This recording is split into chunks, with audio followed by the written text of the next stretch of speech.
नमस्कार, जय Hind, Radhe Radhe, good morning. आप सभी को एडुकेशन 365 पर स्वागत है।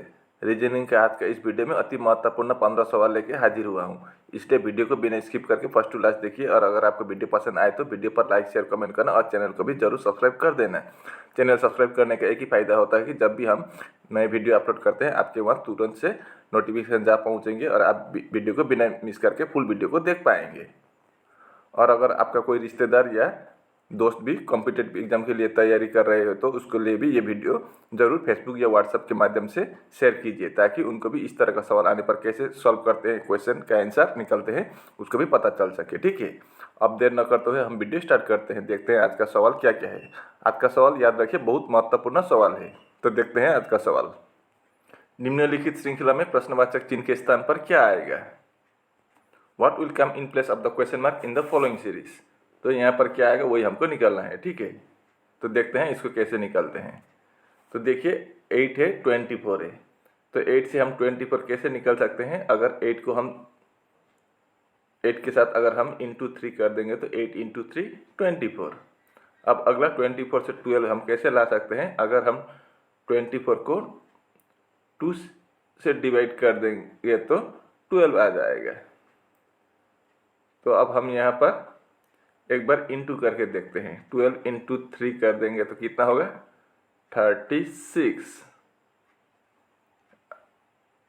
अब इसके साथ 36 से 18 कैसे लाएंगे? अगर 36 को हम 2 से डिवाइड कर देंगे तो 18 आ जाएगा।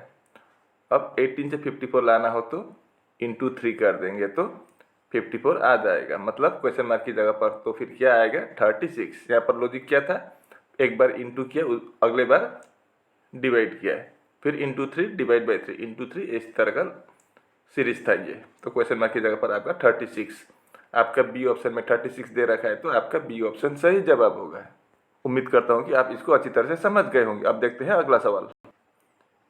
ये रहा आपका डिस्टेंस और डायरेक्शन का सवाल है। ठीक है, इसको आप हिंदी में देखिए, मैं इसको अंग्रेजी में समझाता हूँ।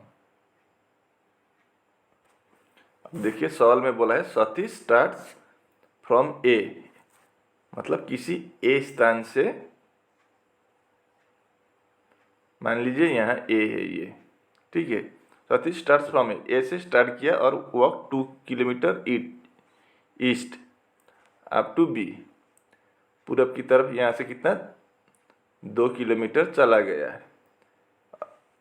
अप टू बी मतलब बी स्थान तक। ये स्थान का नाम तो फिर क्या हुआ? आपका बी हुआ। ठीक है, ये अब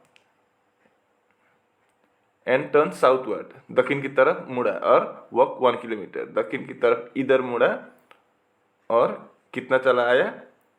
1 किलोमीटर, 1 किलोमीटर चला आया इधर दक्षिण की तरफ। ठीक है,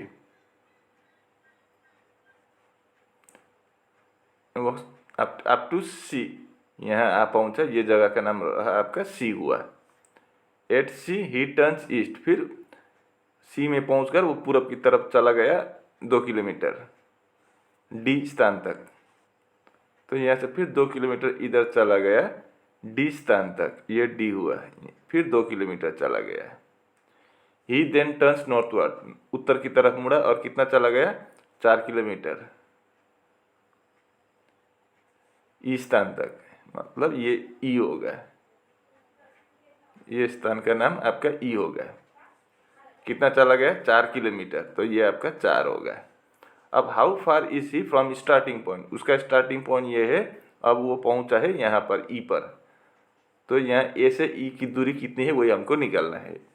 ठीक है, तो यहाँ पर देखिए अगर हम इसको सीधा लाइन खींच दें तो कितना होगा? ये इसका दूरी पता है, नीचे का देखिए, यहाँ से यहाँ 2 किलोमीटर होगा तो ये भी आपका 2 किलोमीटर होगा। अब यहाँ से यहाँ कितना है? 1 किलोमीटर है, तो यहाँ से यहाँ तक भी आपका 1 किलोमीटर होगा। तो फिर यहाँ से यहाँ कितना होगा?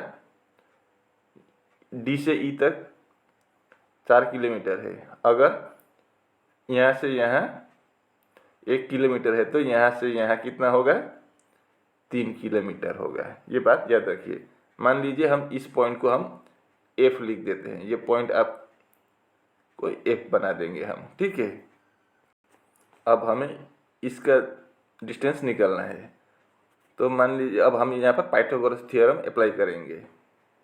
आपका ये इसको हम a पकड़ेंगे, इस साइड को हम b पकड़ेंगे, इस साइड को हम c पकड़ेंगे, ठीक है। तो फार्मूला क्या है, C square equal to A square plus B square.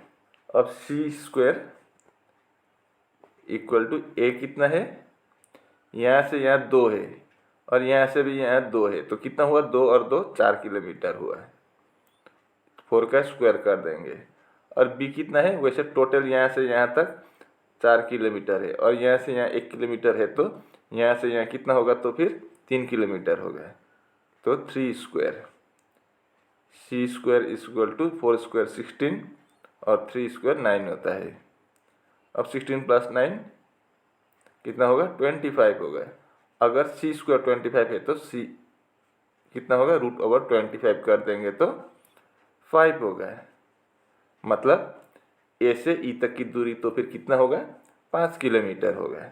आपका ए ऑप्शन में 5 किलोमीटर दे रखा है, तो आपका ए ऑप्शन सही जवाब होगा। उम्मीद करता हूँ कि आप इसको अच्छी तरह से समझ गए होंगे।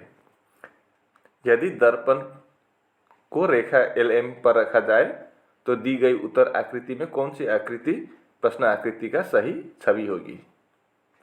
तो इसका हमें मिरर इमेज निकालने को बोला है, लेकिन याद रखिए अगर मिरर इमेज में मिरर नीचे के साइड या ऊपर के साइड दिया हो तो आपका वो वाटर इमेज बन जाता है, वाटर इमेज बन जाता है। मिरर इमेज भी वाटर इमेज बन जाता है अगर मिरर को अगर हम नीचे या ऊपर रख दें। अगर साइड में हो तो वो मिरर इमेज ही बनेगा, ठीक है, ये बात याद रखिए। तो फिर इसका वाटर इमेज ही बनेगा अगर मिरर नीचे है तो कैसा बनेगा वो बात याद रखिए। डायरेक्शन ऊपर का नीचे होगा लेकिन राइट का लेफ्ट नहीं होगा। तो फिर देखते हैं यहाँ पर नीचे के तरफ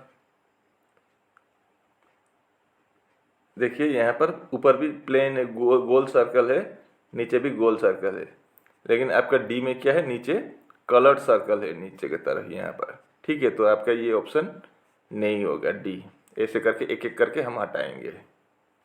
अब आप सी ऑप्शन में देखिए, ये आपका दोनों तरफ जा रहा है, दो तरफ ही है, लेकिन ये ऊपर भी देखिए नीचे भी देखिए एक एक तरफ है, तो ये आपका ये सी ऑप्शन भी नहीं होगा, ठीक है। मतलब आपका डी ऑप्शन में यहाँ पर गलत था, सी ऑप्शन में आपका यहाँ पर गलत था। अब बी ऑप्शन में देखिए आप, ये दोनों एक साइड ही है, ये और ये आपका एक साइड में ही है, लेकिन यहाँ क्वेश्चन में देखिए एक साइड में नहीं है। अगर ये ऐसा है तो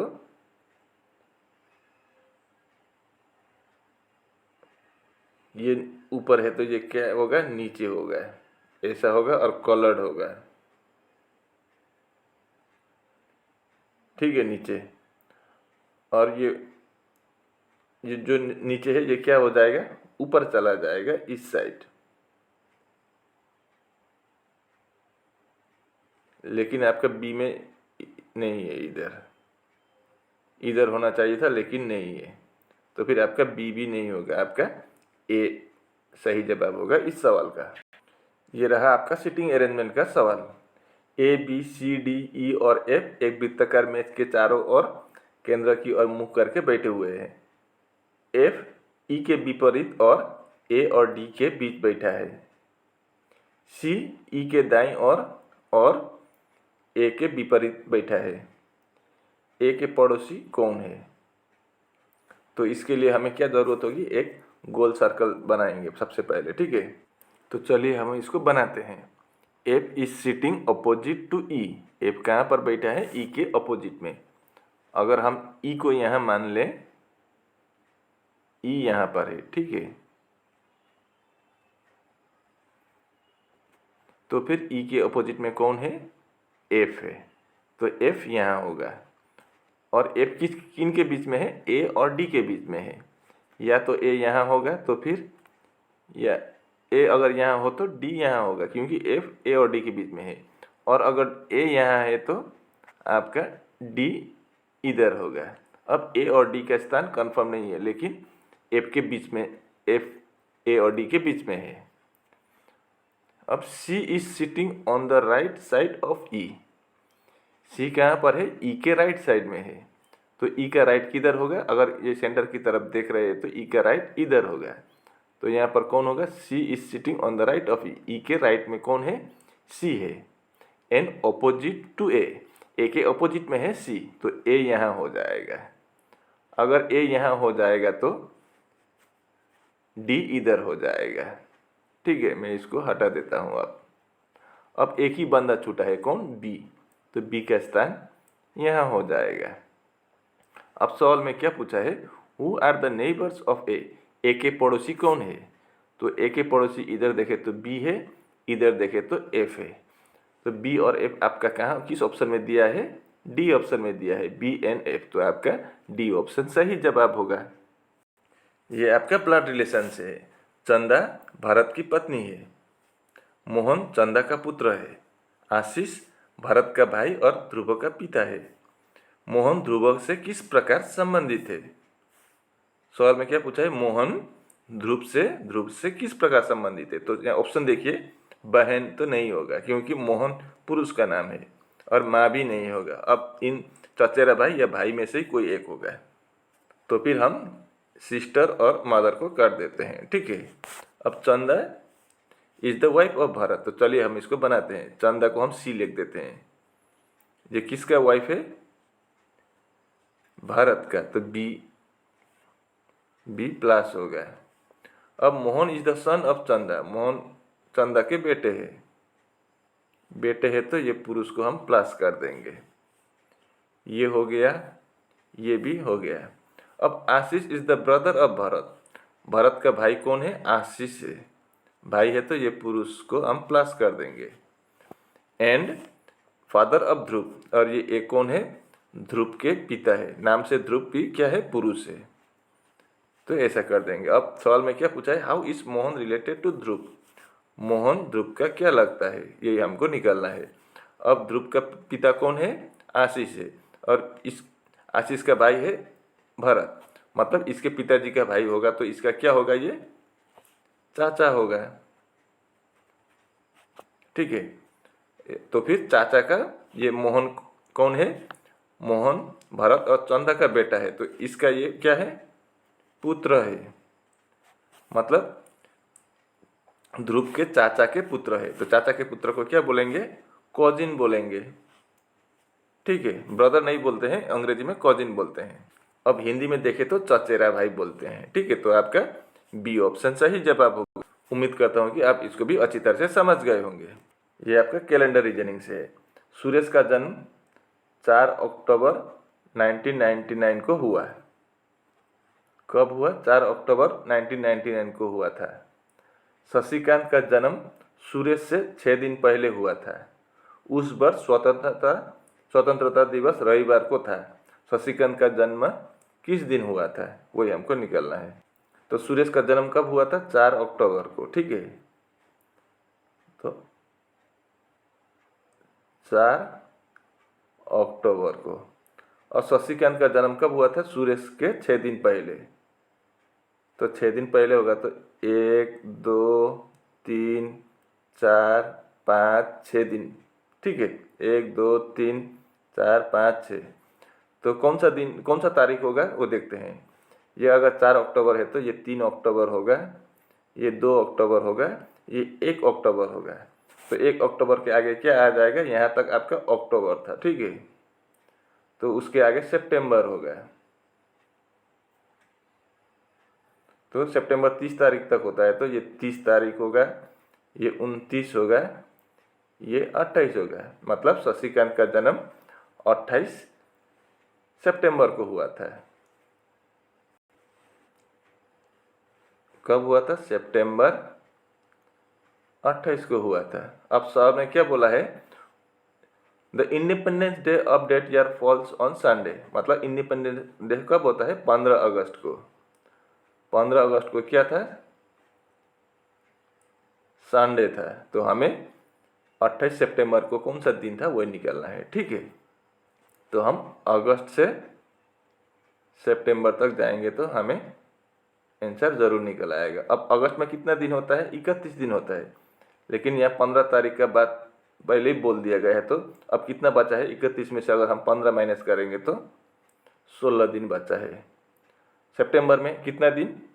30 दिन होता है, लेकिन हमें शशिकांत का जन्मदिन 28 तारीख को है, तो हमें 28 तारीख तक जाना है।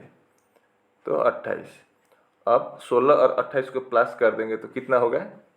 इन दोनों को प्लस करने पर 44 होगा। अब हम 44 को 7 से डिवाइड करेंगे, क्योंकि हफ्ते में 7 दिन होता है, इसलिए हम 7 से डिवाइड करेंगे। तो 7 6 जार 42। अब माइनस करेंगे तो कितना बचेगा? 2। ठीक है। अब संडे है यहाँ पर 15 अगस्त को, तो हम संडे लिख देंगे। अब उसके साथ ये हम इस 2 को क्या करेंगे? अब अगस्त में संडे था, अब हम सितंबर के बाद पूछा है, तो अगस्त के बाद सितंबर आएगा, तो ये 2 भी संडे के बाद ही आएगा। तो संडे के बाद क्या आएगा? मंडे आएगा, और अगला क्या आएगा? ट्यूसडे आएगा।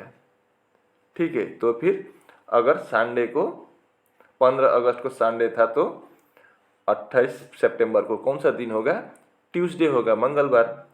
आपका ए ऑप्शन में मंगलवार दे रखा है, तो आपका ए ऑप्शन सही जवाब होगा। उम्मीद करता हूं कि आप इसको भी अच्छी तरह से समझ गए होंगे।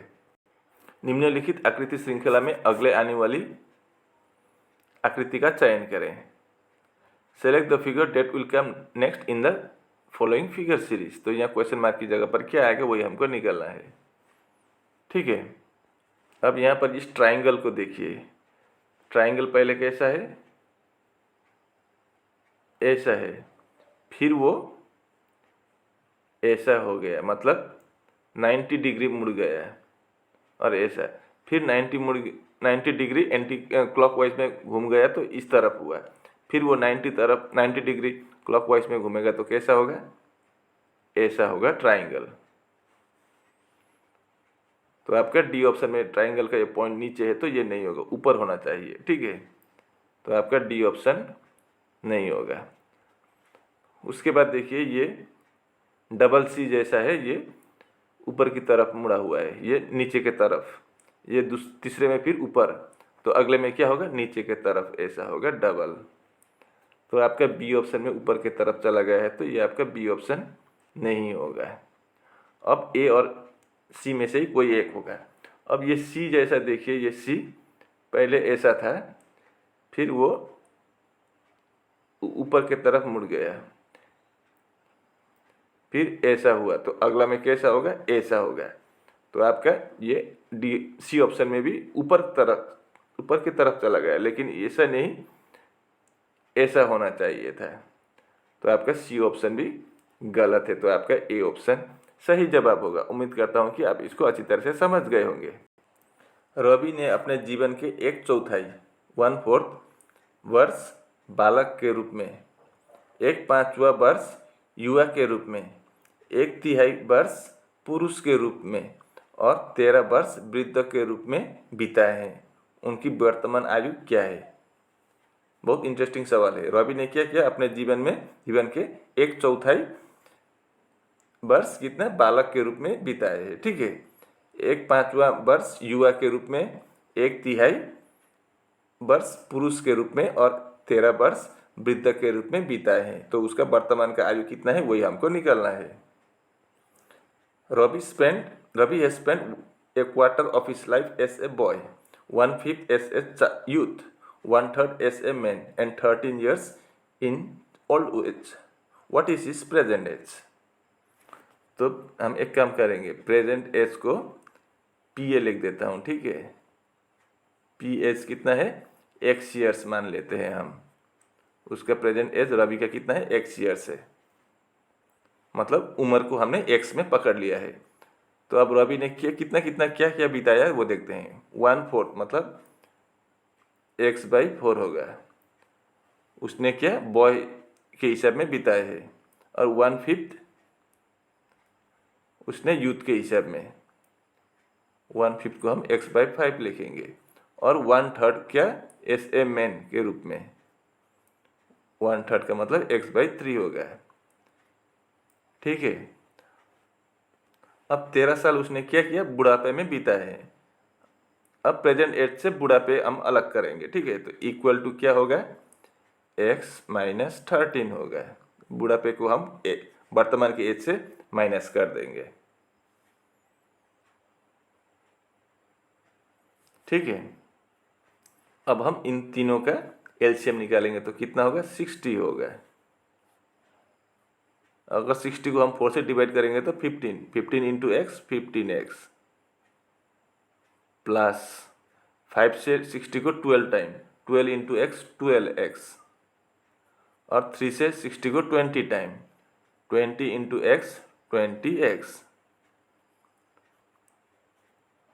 इक्वल टू x माइनस 13 होगा, ठीक है। अब 15x plus 12x plus 20x करेंगे तो कितना होगा, 47x होगा, नीचे 60 equal to x by x minus 13 होगा, ठीक है। अब हम इनका क्रॉस मल्टीप्लिकेशन करेंगे तो मैं ऊपर लिख देता हूँ कलर चेंज करके, 47x equal to 60 into X minus 13। तो 47x equal to 60x minus 60 into 13 कितना होता है, 780 होता है। अब हम x को x साइड करेंगे तो 47 के साथ लेफ्ट हैंड साइड पर हम राइट हैंड साइड का 60 ले आएंगे तो माइनस 60 हो जाएगा, x इक्वल टू माइनस 780, ठीक है। अब 47 माइनस 60 करेंगे तो कितना होगा, minus 13x equal to 780 minus 780 sorry. अब माइनस को हम काट देंगे तो फिर 13x इक्वल टू 780 होगा। तो x इक्वल टू 780 को अगर हम 13 से डिवाइड करेंगे तो कितना आएगा, 60 आएगा। मतलब x का वैल्यू कितना आया, 60। हमें प्रेजेंट एज कितना लिखा था, x ईयर्स, तो x का वैल्यू कितना है, 60। मतलब अब फिलहाल प्रेजेंट एज उस आदमी का कितना है, तो फिर रवि का 60 ईयर्स है। तो आपका सी ऑप्शन सही जवाब होगा। उम्मीद करता हूँ कि आप इसको अच्छी तरह से समझ गए होंगे। अब देखते हैं अगला सवाल।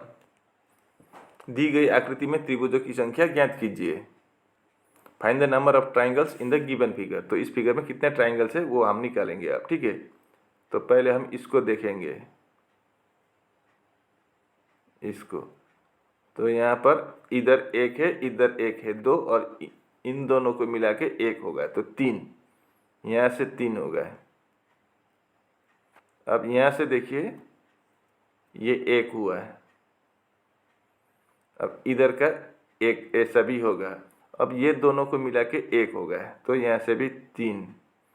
अब ऐसा ही एक नीचे तक भी है, ये 1 हुआ, इधर का वाला 1 हुआ, 2 हुआ, और इन दोनों के मिला के और 1 हुआ तो 3, तो 9 हुआ यहाँ से। अब इधर का देखिए, यहाँ से भी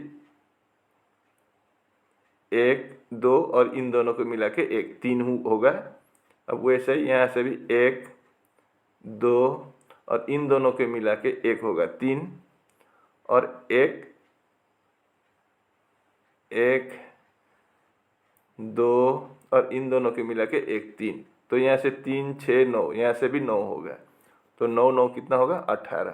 अब इससे एक भी ज़्यादा ट्राइंगल्स यहाँ बनता हुआ नहीं दिख रहा है, तो आपका बी ऑप्शन में 18 दिया हुआ है, तो आपका बी ऑप्शन सही जवाब होगा। किसी निश्चित कुट भाषा में ग्रेप को 273 54 और 4 को 1687 लिखा जाता है। उसी कुट भाषा में ग्रुप को किस प्रकार लिखा जाएगा। In a certain code language grape is coded as 27354 और 4 is coded as 1687. How will group be coded in that code language? तो चलिए हम इसको बनाते हैं। अब देखिए ग्रेप को क्या लिखा है, 27354 और 4 को 1687, तो हमें ग्रुप का निकालना है, ठीक है। तो हम ऐसा सीधा कर देते हैं, यहाँ पर कोई प्लेस वैल्यू का मामला नहीं है, सीधा सीधा मामला है। तो जी का कितना है 2 है, तो 2 हो जाएगा। उसके बाद आर का 7 है, इधर भी देखिए 7 ही है, तो आर का 7 हो जाएगा। और ओ का कितना है 6 है, तो फिर ओ का 6 होगा। यू का कितना है 8 है, तो 8। और पी का कितना है 5 है, तो 27,685। 27,685 आपका सी ऑप्शन में है, तो आपका सी ऑप्शन सही जवाब होगा। डिवाइड और इक्वल तथा 2 और 3 को परस्पर में बदलने पर निम्नलिखित में से कौन सा कथन सही हो जाएगा? इन चारों में से कौन सा वाला आंसर सही है, वही हमको निकालना है। After interchanging divide and equal and 2 and 3 which of the following statements becomes correct. मतलब डिवाइड और इक्वल को आपस में बदलना है और 2 और 3 को अगर हम आपस में बदल दें तो निम्न में से कौन सा वाला इक्वेशन सही होगा, वही हमको निकालना है। तो हम पहले ए को चेक करेंगे, तो 15 को हम 15 लिख देंगे। इक्वल को क्या करेंगे, तो फिर इक्वल के जगह पर डिवाइड देंगे, डिवाइड बाय 2 के जगह पर 3 आएगा और 3 के जगह पर 2 होगा आपस में बदलने से, तो 3 और डिवाइड के जगह पर क्या आएगा, इक्वल आएगा। इक्वल टू अब 3 के जगह पर 2 आएगा, तो अगर हम 15 को 3 से डिवाइड करेंगे तो कितना आएगा 5। 5 इक्वल टू 2 होगा क्या कभी? बिल्कुल नहीं, तो आपका ए ऑप्शन गलत है। अब हम बी को चेक करेंगे, 5 लिख देंगे, डिवाइड है, डिवाइड की जगह पर इक्वल देंगे। 15 है, 15 को हम 15 लिख देंगे, यहाँ पर क्या है इक्वल है, इक्वल के जगह पर डिवाइड देंगे। और 2 है, 2 की जगह पर 3, 2 और 3 आपस में बदलना बोला था। अब 5 का 5 होगा, अगर हम 15 को 3 से डिवाइड करेंगे तो कितना आएगा 5 आएगा, मतलब 5 इक्वल टू 5 सही है। तो आपका बी ऑप्शन सही जवाब होगा। उम्मीद करता हूँ कि आप इसको अच्छी तरह से समझ गए होंगे। ये रहा 12वां सवाल, सादृश्य पूरा कीजिए। 335:216 है, तो 987 क्या होगा यहाँ पर? Complete the analogy. 335:216, तो यहाँ पर प्लस करने से होगा क्या, 336 + 5 11, इधर 6 + 1 7 + 2 8 नहीं होगा। तो हम एक काम करेंगे, 335 से 216 कैसे लाएंगे? अगर हम -119 कर देंगे तो 335 से -119 करेंगे तो 216 आ जाएगा। अब यहाँ पर भी अगर हम 119 माइनस करेंगे तो कितना आएगा? अगर हम 917 से 119 को माइनस करेंगे तो कितना आएगा? 868 आएगा। ये आपका कहाँ दिया गया है? ए ऑप्शन में। तो आपका ए ऑप्शन सही जवाब होगा। इस सवाल को देखिए, उस विकल्प का चयन करें जिसमें दी गई आकृति अंतर्निहित है, घूर्णन की अनुमति नहीं है। Select the option in which the given figure is embedded, rotation is not allowed. तो इस तरह का फिगर, ये फिगर आपका इन चारों में से कहाँ है? यहाँ पर दिख रहा है लेकिन इधर दाग नहीं है, तो ये आपका नहीं होगा। इधर तो बनने का सवाल ही नहीं है, इसमें भी जॉइन नहीं है। अब इसमें देखते हैं ए ऑप्शन में। ए ऑप्शन में देखिए आपका यहाँ पर एक स्क्वायर बॉक्स है, उसी तरह का एक ये नहीं, ये बड़ा वाला स्क्वायर बॉक्स, ठीक है। अब इधर भी एक बड़ा वाला स्क्वायर बॉक्स है। अब ये पूरा नहीं लेंगे, सिर्फ बाहर बाहर तक लेने से यहाँ से आकर यहाँ मिडिल में आ गया है। अब देखिए यहाँ पर भी ऊपर नहीं है, इधर कोने में है, ये कोने में है ये वाला, ठीक है। लेकिन इधर बीच में है, इधर भी बीच में है, तो आपका ए ऑप्शन सही जवाब होगा इस सवाल का। विषम संख्या ज्ञात कीजिए, तो इन चारों में से कौन सा वाला विषम होगा, वही हमको निकालना है। Find out the odd one. तो चलिए हम इसको ट्राई करते हैं। यहाँ पर 16 है, 18 है, ठीक है। अगर हम 8 × 2 कर देंगे तो कितना होगा? 16 आ जाएगा। अब यहाँ पर कितना है? 18 है, तो यहाँ पर हम 8 से नहीं होगा, 9 यहाँ पर 8 × 2 किए, यहाँ पर हम 9 × 2 कर देंगे तो 18 आ जाएगा। अब यहाँ पर 56 है, यहाँ पर 8 से मल्टीप्लाई किया तो यहाँ पर भी हम 8 से मल्टीप्लाई करेंगे। 8 इंटू 7 कर देंगे तो कितना होगा 56। अब यहाँ पर 9 से किया था पहले वाला, तो यहाँ पर भी हम 9 से करेंगे। यहाँ पर इंटू 7 किया तो यहाँ पर भी हम इंटू 7 करेंगे, तो 9 इंटू 7 63। तीसरे में भी हमें 8 से ही करेंगे। 8 इंटू, अब यहाँ से यहाँ कितना डिफरेंस है, 5 डिफरेंस है। अब यहाँ पर भी अगर हम 5 डिफरेंस करेंगे तो कितना होगा 12 होगा। तो 8 इंटू 12 कितना होगा 96।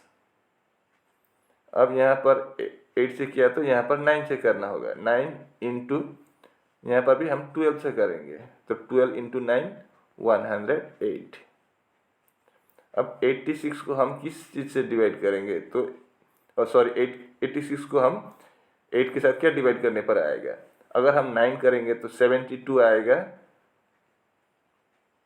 और 8 इंटू 8 करेंगे तो 64 आ जाएगा। एक मिनट, अगर हम 8 इंटू 11 करेंगे तो 88 आ जाएगा, और अगर हम 8 इंटू 10 कर देंगे तो 80 आ जाएगा, 86 नहीं आएगा। इधर का अगर हम 9 इंटू 11 करेंगे तो 98 जरूर आता है, लेकिन आगे वाला हिस्सा 86 गलत है, तो आपका डी ऑप्शन क्या हो जाएगा, ओड हो जाएगा। निम्नलिखित उत्तर आकृतियों में से कौन सी आकृति दूध, बकरी, गाय और मुर्गी के बीच सबसे अच्छा संबंध दर्शाती है। Which one of the following answer figures indicates the best relationship among milk, goat, cow and hen? तो इन चार में से कौन सा वाला होगा। अब देखिए, मिल्क क्या होता है, दूध। गाय देती है, बकरी भी देती है, मुर्गी देती है क्या, बिल्कुल नहीं। तो हम ऐसा काम करेंगे, इसको हम मिल्क पकड़ेंगे, ठीक है। अब मिल्क कौन कौन देता है, गोट देता है, तो गोट ऐसा होगा, और दूसरा काऊ भी देती है तो सी ऐसा होगा, और हैन नहीं देती है तो ये अलग हो जाएगा। तो इस तरह का फिगर आपका कहाँ है, आपका सी ऑप्शन में है, तो आपका सी ऑप्शन सही जवाब होगा। और इसी के साथ आज का वीडियो यहीं पर समाप्त होता है। अगर आपको वीडियो अच्छी लगी तो वीडियो पर ज़रूर लाइक, शेयर, कमेंट करना, और चैनल को भी ज़रूर सब्सक्राइब कर देना। मैं ऐसे ही मुद्दे लेकर अगले वीडियो में फिर हाजिर हूँगा। तब तक के लिए मुझे विदा दीजिए। आपका दिन शुभ हो। राधे राधे।